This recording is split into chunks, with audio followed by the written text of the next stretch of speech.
हम लोग आज शुरू कर रहे हैं व्याकरण। व्याकरण में भी हिंदी व्याकरण, चूँकि इंग्लिश अंग्रेजी के व्याकरण को ग्रामर कहा जाता है, संस्कृत के व्याकरण को संस्कृत व्याकरण या संस्कृत सहचर कहा जाता है ना। तो इस प्रकार से हम लोग आज देखेंगे हिंदी व्याकरण। व्याकरण कहने से ही हिंदी व्याकरण पता चल जाता है, स्पष्ट हो जाता है। तो व्याकरण में सबसे पहले व्याकरण शुरू होता है भाषा से। किस चीज़ से? भाषा से। भाषा को हम लैंग्वेज कहते हैं। भाषा वह है जिसके द्वारा मनुष्य अपने मन के भाव को लिखकर बोलकर प्रकट करता है। यानी मन के भाव को वह लिखकर या बोलकर दूसरे पर प्रकट करता है। वह जो माध्यम है वही भाषा है। भाषा क्या है? लिखकर या बोलकर जो हम दूसरे पर प्रकट करते हैं अपने भावों को, अपने विचारों को, वही क्या कहलाता है? भाषा कहलाता है। समझ में आ गया? अब भाषा को व्यवस्थित करने के लिए, भाषा में स्त्रीलिंग पुल्लिंग उसका ज्ञान सही करने के लिए और भी उसका प्रयोग कहाँ करें, किसके साथ किस रूप में करें, इसके लिए व्याकरण की आवश्यकता होती है। ठीक है। भाषा बना है भास धातु से। कौन धातु से? भास का अर्थ होता है कहना या बोलना। तुम लोगों ने याद किया होगा, भास धातु का अर्थ क्या होता है? बोलना या कहना। तो भाषा समझ में आ गया। भाषा देखो, पढ़ने की कोई आवश्यकता, याद करने की ज़रूरत नहीं है, दिमाग में सोचो। भाषा वह माध्यम है जिसके द्वारा हम अपने मन के विचार भाव को दूसरे के सामने प्रकट करते हैं, वह भाषा है। भाषा भास धातु से बना है जिसका अर्थ होता है कहना या बोलना। खत्म। अब चलते हैं हम लोग व्याकरण में। भाषा के बाद क्या आ जाता है? व्याकरण। अब भाषा में तो हम कुछ भी बोल देते हैं, हेरे हुरे तुरे तेरे मेरे तोड़ मरोड़ के कुछ भी बोल देते हैं। लेकिन भाषा को व्यवस्थित करने के लिए एक शास्त्र होता है, उसी शास्त्र का नाम है व्याकरण। तुम लोगों ने व्याकरण की परिभाषा पहले पढ़ा होगा पतला व्याकरण से कि हाँ, जिसके द्वारा व्याकरण वह शास्त्र है जिसके द्वारा शुद्ध शुद्ध लिखना पढ़ना बोलना आता है। तो शुद्ध शुद्ध लिखना पढ़ना बोलना कैसे आएगा? तो व्याकरण क्या करता है? भाषा को व्यवस्थित करता है। व्याकरण क्या करता है? भाषा को व्यवस्थित कर देता है। व्यवस्थित माना क्या? उसको स्थिर कर देता है कि किसके साथ किस रूप में उसका हम प्रयोग करेंगे। इसलिए हम इस भाषा को व्यवस्थित करने का जो शास्त्र है, जैसे हम लोग समाज में रहते हैं, देश में रहते हैं, राज्य में रहते हैं, उसका कानून है। कोई गुनाह करते हैं, कोई गलती करेंगे तो व्याकरण वी जोर आ जोर क्री जोर ल्यूट, इससे मिलकर के बना है व्याकरण। समझ गया? जिसका अर्थ होता है, व्याकरण का अर्थ लिखाए थे तुम लोगों को। क्या होता है व्याकरण का अर्थ? व्याकरण का अर्थ क्या होता है? शाब्दिक अर्थ इसका क्या है? विश्लेषण। व्याकरण का शाब्दिक अर्थ क्या है? विग्रह या विश्लेषण। विग्रह या विश्लेषण मतलब क्या? किसी भी नियम का, किसी भी कानून का, एक भाषा को किस तरह से हम लोग प्रयोग करें उसका विश्लेषण करता है, उसी का नाम है व्याकरण। समझ में आ गया? व्याकरण को आगे जब हम भाषा और व्याकरण जब देख लेते हैं तो इसके बाद चला आता है क्या? स्वर या ध्वनि। ध्वनि, ध्वनि को ही स्वर कहते हैं। ध्वनि को ही क्या कहते हैं? स्वर। हमारे मुख से जो भी चीज़ निकलता है वह सब ध्वनि है। और ध्वनि को जब लिपिबद्ध कर देते हैं तो वह स्वर हो जाता है। समझ में आ गया? ध्वनि या स्वर। ठीक है। वर्ण कहते हैं, वर्ण, स्वर न वर्ण। ध्वनि या वर्ण। ध्वनि कब है? ध्वनि जब हम मुंह से बोलते हैं, जैसे अ बोले थे, अ की ध्वनि, आ की ध्वनि। और जब अ और आ को हम लिख देते हैं तो यह वर्ण हो गया। जब स्वर को लिख दिया जाता है तो वह क्या बन जाता है? वर्ण, या क्या कहेंगे उसको? वर्ण कहेंगे। तो ध्वनि या वर्ण उसको कहते हैं जिसका खंड या टुकड़ा नहीं होता है कि नहीं? ध्वनि या वर्ण किसको कहेंगे? जिसका खंड या टुकड़ा नहीं होगा, यानी उसको तोड़ने के बाद कुछ मिलेगा ही नहीं। ओ को तोड़ के क्या मिलेगा? कुछ नहीं। आ को तोड़ के क्या मिलेगा? तो अ जोड़ आ मिलेगा, है तो आखिर उसी से बना हुआ, आ अ से ही बना है। हर सही दीर्घई, हर सहु दीर्घो, इसको तोड़ करके कुछ प्राप्त होने वाला नहीं है। तो वर्ण या ध्वनि उस मूल जिसका टुकड़ा नहीं होता। वर्ण किसको कहते हैं? वर्ण उस मूल ध्वनि को कहते हैं जिसका खंड या टुकड़ा नहीं होता। समझ में आ गया? हिंदी में वर्ण 46 बताए गए हैं। कितने? 46। लेकिन जोड़ोगे तो 52 गो होता है। लेकिन हम जो किताब में हम लोग को दिया गया वही पढ़ना है। 46 गो कौन कौन है हम लोग उसका विस्तार से देखेंगे। वर्ण में हम चलते हैं।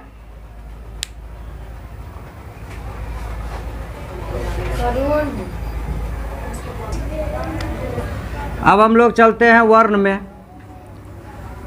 हिंदी में वर्णों की संख्या मानी गई है 46 और वर्ण को मूल रूप से 2 भागों में बांटा गया है। एक को स्वर वर्ण, व्यंजन वर्ण। कौन कौन? स्वर वर्ण और व्यंजन वर्ण। स्वर वर्ण को भी फिर 4 भागों में बांटा गया है, लेकिन मुख्य रूप से 2 भाग है। ऐसे क्या भाग है? 4 भाग में। पहला का नाम है ह्रस्व स्वर, दीर्घ स्वर, पुलुत स्वर। तुमको 3 गो स्वर मिलेगा किताब में, लेकिन आगे जब जाओगे तो एक संयुक्त स्वर भी होता है। क्या होता है? सबसे पहले हम लोग वर्ण का परिभाषा देख लिया। अब स्वर का परिभाषा। स्वर वह है जो किसी वर्ण के बिना सहायता लिए अपने आप बोला जाता है, उसको किसी की सहायता नहीं होती है। स्वर का उच्चारण अपने आप होता है, उसे और किसी वर्ण से सहायता लेने की आवश्यकता नहीं पड़ती है, उसको हम स्वर वर्ण कहते हैं। स्वर वर्ण 11 हैं। स्वर वर्ण कितने हैं? 11 हैं। व्यंजन वर्ण कितने हैं? 33 हैं। व्यंजन कितने हैं? 33 हैं। ह्रस्व स्वर में चले आओ। ह्रस्व स्वर को मात्रा के हिसाब से, उसके उच्चारण के हिसाब से बांटा गया है। ह्रस्व स्वर हम उसको कहते हैं जिसमें एक मात्रा का समय लगे। जैसे में अ, ह्रस्व ई, ह्रस्व उ और री, ये 4 को कहा गया ह्रस्व स्वर, क्योंकि इसके उच्चारण में एक मात्रा का समय लगता है। मैं उच्चारण कर रहा हूँ, ध्यान से सुनो। अ, ई, उ, री। कितना समय लगा? बहुत कम से कम समय लगा, जिसको एक मात्रा माना गया। अब इसके बाद दीर्घ स्वर में आते हैं। दीर्घ स्वर में आ गया दीर्घ ई, आ, हाँ, आ, दीर्घ ई और दीर्घ उ। ये क्या हो गया? दीर्घ स्वर। आ, दीर्घ ई और दीर्घ उ क्या हो गया? दीर्घ स्वर, क्योंकि इसका उच्चारण में 2 मात्रा का समय लगता है। इसका भी मैं उच्चारण कर रहा हूँ। आ, ई, ऊ, 2 मात्रा का समय लगा और जोर भी देना पड़ा। इसके बाद पुलुत में चलते हैं। पुलुत में 3 मात्रा का समय लगता है और यह स्वर तुमको ओ, आ, ह्रस्व ई, दीर्घ ई में कहीं नहीं मिलेगा। फिर भी इसको ओम को पुलुत स्वर कहा गया है। क्या कहा गया है? ओम। ओम में जो ओ है, इसका यह जो 3 देख रहे हो, यह 3 है। लोग इसको ऊ भी समझता है, लेकिन यह ओ की 3 गुनी आवृत्ति के बाद म का उच्चारण होगा तो उच्चारण होगा ओम का। ठीक है? ये बता रहा है कि ओ की उच्चारण की आवृत्ति 3 गुनी होगी और तब जाके अंत में म होगा तो बनेगा ओम। जैसे इसका भी उच्चारण कर देता हूँ। ओम।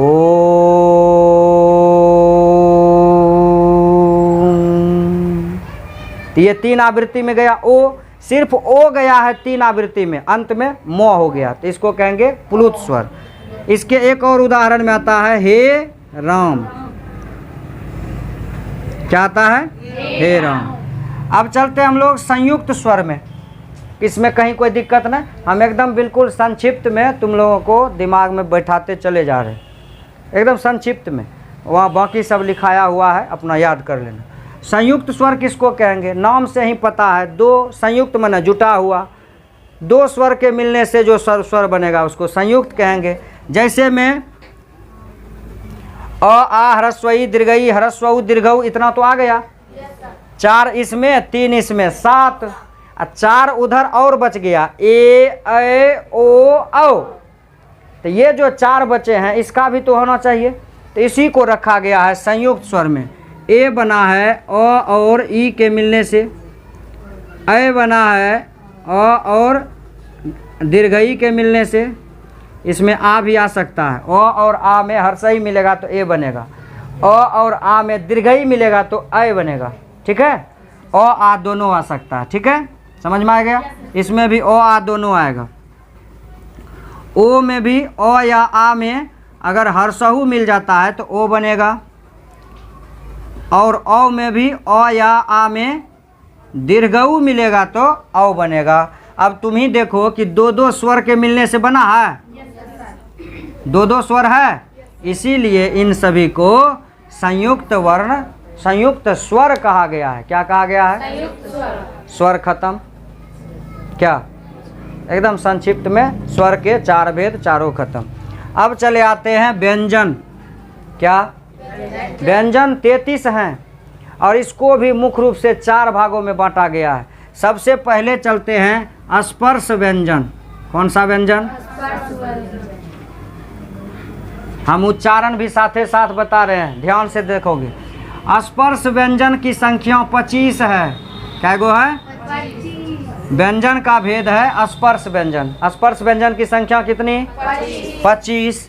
जैसे में क ख ग घ अंग, च छ ज झ य, ट ठ ड ढ मूर्धन्त न या न, त थ द ध न, प फ ब भ म।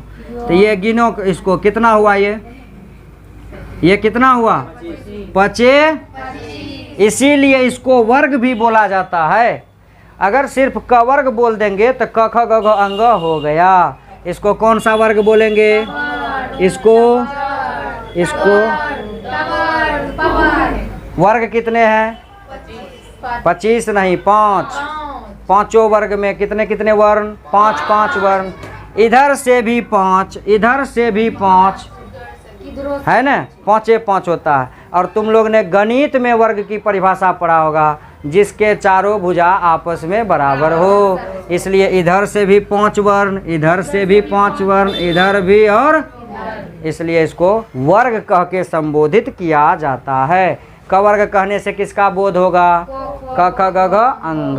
च वर्ग सिर्फ कह देंगे तो च छ ज झ य। ट वर्ग कह देंगे तो ट ठ ड ढ न, त थ द ध न। त वर्ग कहने से। प वर्ग कह देंगे तो प फ ब भ। क से कंठ, क से, इसलिए क ख का उच्चारण कहाँ से हो जाएगा? कंठ से। च का उच्चारण तालु से। ट में देखो हम ट्रिक भी बता रहे हैं कि किसका उच्चारण कहाँ से होगा। मूर्धन्त न कहते हो, इसको क्या कहते हैं? तो ट ठ डो ढो में जो भी है उसका उच्चारण मूर्धा से। किससे होगा? इसको कौन न कहते हो? दंत न। इसका उच्चारण दांत से। और प फ ब भ इसका पहचान आसान है, बिना तुम दोनों होठ को सटाए प फ ब भ बोल नहीं सकते हो। इसलिए इसको ओष्ठीय वर्ण भी कहा जाता है, ओष्ठीय व्यंजन भी कहा जाता है। प जैसे बोलोगे वो होठ सटेगा। इसलिए जो आजकल की मॉडर्न लड़कियां हैं वो अपने पापा को पापा ने बोल के डैडी बोलते हैं, डैडी, ताकि मुंह जो है वो चिड़िया के तरह खुला हुआ रहे। समझ गया? चिड़िया के तरह खुला हुआ रहे और वह डैडी बोले तो लिपस्टिक उसका खराब नहीं हो। कहा कि पफ बोलेगा तो पफ में क्या होता है? दोनों होठ सटेगा, है कि नहीं? हाँ, थोड़ा सा होठ का मेकअप बिगड़ेगा। इसलिए प फ का उच्चारण करने के लिए क्या हो जाएगा? ओठ। समझ में आ गया? इसका उच्चारण क्या हो गया? ओष्ठ। दंत, इसको कहेंगे दंत। मूर्धा, तालु, कंठ। अब बोलो ये पांचों वर्ग को याद करने में कोई दिक्कत? क से कंठ, क ख ग घ का उच्चारण कंठ हो गया। च छ ज झ तालु हो गया। और ई दोनों को याद करना, मूर्धंत नो है तो ये सब मूर्धा हो गया, दंत नो है तो दंत हो गया। अब प फ ब भ लिपस्टिक नहीं मिघरे ओष्ठ। समझ के आ गया? चलो अब चले आते हैं, 25 को हो गया ये। अब चलते हैं अंतस्थ व्यंजन। अंतस्थ, अंतस्थ व्यंजन है 4 गो, य, र, ल और व। ये अंतस्थ व्यंजन कहलाते हैं। क्या कहलाते हैं?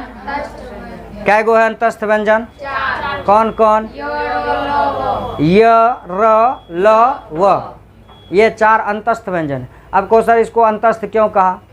क्योंकि यह हमारे उच्चारण स्थान जो हैं उसके कहीं न कहीं अंदर में कंठ से, कोई मूर्धा से, तो कोई दंत से, कोई ओष्ठ से स्पर्श करके इसका उच्चारण होता है। अंतः उच्चारणीय स्थान से उच्चारण होने के कारण य, र, ल, व को अंतस्थ व्यंजन कहते हैं। अंतस्थ व्यंजन क्या हो गया? 4। अब है उष्मीय व्यंजन। कौन व्यंजन? उष्मीय व्यंजन में तुम देखोगे, उसमें व के बाद क्या होता है बताओ? तालव्य स, मूर्धन्त स, दंत स और ह। यही 4 गो ना। तालव्य स तालु से, मूर्धन्य स मूर्धा से, दंत स दांत से।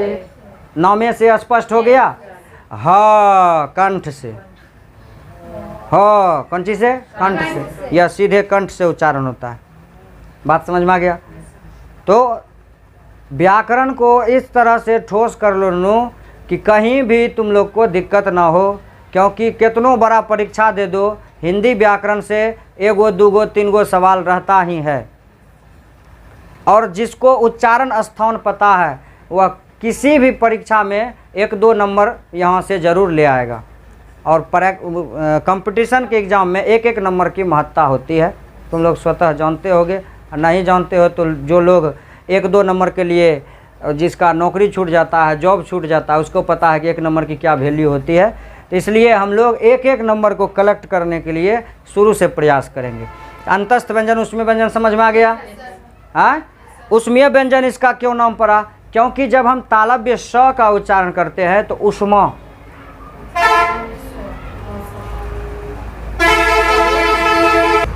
तो उष्मीय व्यंजन समझ में आ गया। अब गिनती करो, 25 4 29 4 33। इसी 33 में 33 पुर गया व्यंजन। तो व्यंजन के कितने भेद? 3 गो ना। मुख्य रूप से व्यंजन के कितने भेद? क्योंकि क ख से लेके य र ल व पूरा, लेकिन इसके बाद भी तो 4 गो है, अक्ष, त्र, ज्ञ और स्र। इसको कहा जाता है संयुक्त व्यंजन, लेकिन उसका नाम गिनती नहीं होता। जैसे इसमें चलो, स्वर का तुम लोग पढ़ोगे भेद, तो व्याकरण में दिया है स्वर के 3 भेद हैं, ह्रस्व स्वर, दीर्घ स्वर, प्लुत स्वर। लेकिन संयुक्त स्वर कहाँ गया? चूंकि यह इन्हीं स्वरों के मिलने से बना है, इसलिए इसका भेद नहीं दिया जाता है। लेकिन हम लोग को यह जानना पड़ेगा कि इसको हम संयुक्त, आखिर इसको कहेंगे क्या? ए, ऐ, ओ, औ को क्या कहेंगे? संयुक्त स्वर कहेंगे। इसलिए हम इसको संयुक्त स्वर के रूप में अलग करके तुम लोग को नोट में लिखाया है। ऐसे पूछेगा कि स्वर के कितने भेद हैं, तो यही 3 गो भेद हैं। समझ में आ गया? उसी तरह व्यंजन के कितने भेद हैं? तो 3 गो भेद हैं, स्पर्श व्यंजन, अंतस्थ व्यंजन और ऊष्म व्यंजन। अब जो संयुक्त व्यंजन है, क्या है? ऊपर में हम लिख देते हैं, दिख रहा है? संयुक्त व्यंजन में पहले है अक्ष। अक्ष बना है क और मूर्धन्य स्व के मिलने से। किसके मिलने से? अब बताओ ये क कहाँ से आया? यहीं से ना। मूर्धन्य स्व कहाँ से आया? यहाँ से। तो दोनों तो इसी व्यंजन से आया है। तो दो व्यंजन के मिलने से जो स्वर बनता व्यंजन बनता है उसको कहेंगे संयुक्त व्यंजन, इसलिए इसको इसमें गिनाने गया है कि नहीं। गिनती की संख्या 0 से 90 तक होता है। अब दुनिया में तुमको 1 लाख, 1 करोड़, 10 करोड़, 50 करोड़, अरब खरब जो बनाना है बनाओ, लेकिन बना है तो 10 गो नंबर से, 0 से लेके 9 तक 10 नंबर हैं। दुनिया का सारा नंबर उसी से चलता है। उसी प्रकार से व्यंजन 33 ही है, बाकी जो तुम अक्षर ज्ञ लिखते हो इसी व्यंजन से मिल करके ये बना है। ठीक है। स्वर 3 ही है, ऐसे कहेंगे तो स्वर 8 ही हैं, ये 7 ही हैं, ये 4 इसी से मिलकर बना है, इसलिए इसका काउंटिंग नहीं किया। लेकिन गिनती में यह भी आता है, लेकिन भेद जब बताने लगता है तो 3 गो बताता है, चूँकि यह जो है इसी से मिलकर बना है। उसी प्रकार अक्षर, त्र, ज्ञ और स्र इसी व्यंजन से मिलकर बना है, इसलिए इसका भी भेद में गिनती नहीं किया जाता, लेकिन हम लोग को पढ़ना पड़ता है। ठीक है। तो अक्षर समझ में आ गया किससे मिलता है? क और मूर्धन्त स। हलंत लगने का मतलब यह व्यंजन है, इन सभी में हलंत होगा। देख रहे हो, जो लिखोगे सब में हलंत लगाओगे। व्यंजन की पहचान है, उसमें हलंत लगा हुआ रहता है। और इसी कारण से व्यंजन में स्वर जब तक नहीं साथ आता है तो उसका उच्चारण नहीं होता है। इस प्रकार लिखने का मतलब है कि इसमें स्वर छिपा है। अगर कोई पूछे कि क का खंडन तुम क्या कर सकते हो, तो कहेंगे क हलंत जोड़ अ। क्या करेंगे? जितने व्यंजन हैं सभी में अ छिपा हुआ है। समझ में आ गया? चलो अब चलते हैं त्र। क्या अंग्रेजी में क्या लिखते हो? TR से त्र, जबकि TR त्र देखो तो और र के मिलने से क्या बनता है? और इसका स्पेलिंग TR से त्र। इतने को कह देते हैं तो त्र हो जाता है, लेकिन ए भी लगाना चाहिए। अब कहोगे सर त्र में कहते हैं ए लगाने के लिए, अक्षर में क्यों नहीं लगाए? KSS अक्षर हो जाता है। ए क्यों नहीं लगाए? क्योंकि अक्षर में अ बोलने की जरूरत नहीं है, सो बोल देंगे तो अक्षर हो जाएगा। अक्षर में अ भी का उच्चारण नहीं होने, स अक्षर। तो हम लोग अपने सुविधा के अनुसार उसमें अ भी लगा देते हैं, अंतिम में भी अ लगा, अक्षर अ, शुरू में भी और अंत में भी। लेकिन त्र में जब तक अ नहीं बोला जाएगा तो त्र का उच्चारण ही नहीं होगा, इसलिए TRA से त्र। ठीक। JYN से,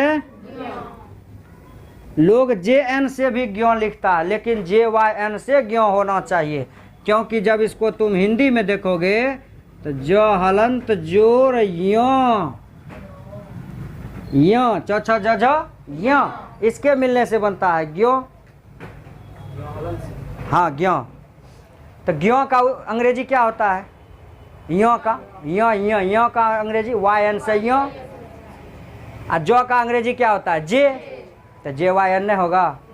अगर कोई किताब में लिख दिया JN से ज्ञ, तो बच्चा के लिए पढ़ने के लिए लिख दिया। अब तुम लोग इतना बड़े हो गए, 10th क्लास स्टैंडर्ड में आ गए हो, 10th स्टैंडर्ड के स्टूडेंट हो, तुम लोग भी JN से ज्ञ पढ़ो, तो ये तो मूर्खता होगी।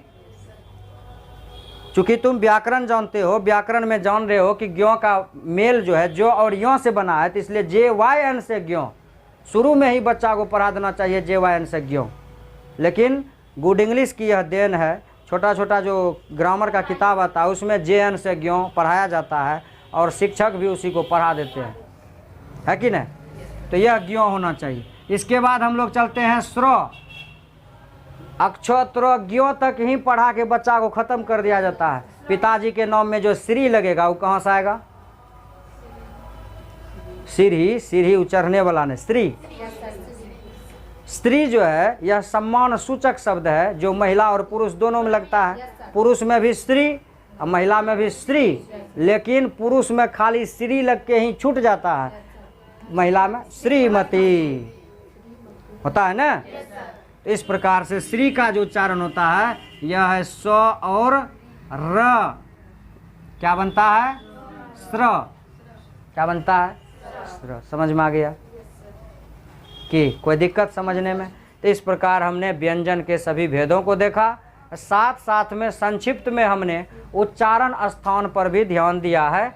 और उच्चारण स्थान सिर्फ इसका बच गया कि ओ आ हर्षई दीर्घई का उच्चारण कहाँ से होता है। तो हम एक दिन उच्चारण का क्लास स्पेशल चलाएंगे, तो उसमें हम लोग देखेंगे। कोई दिक्कत इसमें नहीं। व्याकरण का जो यह भेद था, यह शुरू से यह चैप्टर था, हमने एक साथ कई चैप्टर को स्वर वर्ण व्यंजन वर्ण आदि सबको समेटने का प्रयास किया है, जो तुम लोगों को संक्षिप्त में लगभग सब चीज़ तुम लोग को पूरा हो गया होगा यहाँ तक। ठीक है। हर हर महादेव।